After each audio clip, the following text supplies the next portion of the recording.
Smile. Perfect. Nakatulog na si Tetay. Ayan. Kasi kaka-moment nyo ni Daisy. Yung pamangkin ko napagod na. Sige.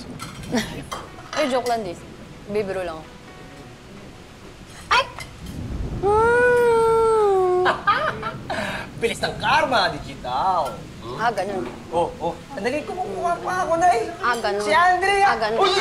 Wala ko sa tabi! Tigbibiruan niyo ba't may bago to? Naglalagyan ako ng cake na yun. Baka mamaya magkapikunan na naman kayong dalawa. Sino mapipikon sa mukha niya? Aray ko, na ano? Ay, nako. Ayun talaga, ha?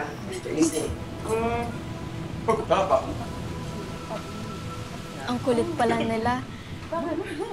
Ang saya niyo siguro growing up together, no? Nakakainggit. Kasama mo naman si tatay habang lumalaki ka. Nakakainggit din kaya yun.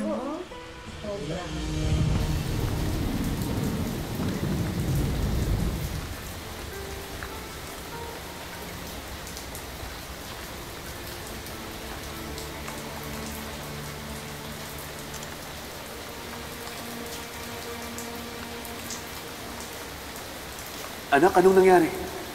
Nahuli ka pa ng kuya at ate mo.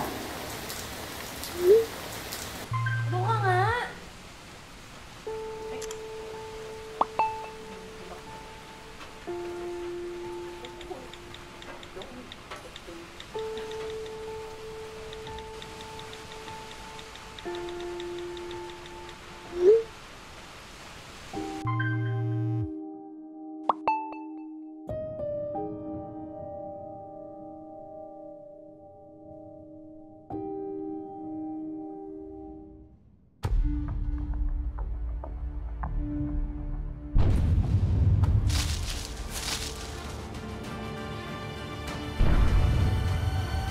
Bakit ba yun, ah?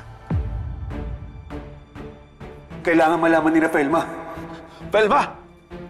Pero mabubuking ako na nandito ako. Paano ko sila sasabihan? Ano ba yan? Mayos ka nga dyan sa likod ko, kuya. Kain lang tao. Dikit mo eh. Tatapunan mo na naman ako eh. Dikit lang?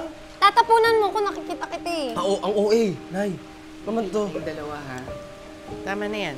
Anay, Diba? Wala ka pala kay Andre Jeff eh. talaga. Kaya pag may ginawa sa'yo to, magsumbong ka sa akin kasi... Aray ko. Nakita mo, nananakit. nakakagigil naman talaga to na eh. Tumigil na. Gigigil ako sa'yo. Uy, tumigil na yung ulan, oh. Daisy, hatid ka na kayo?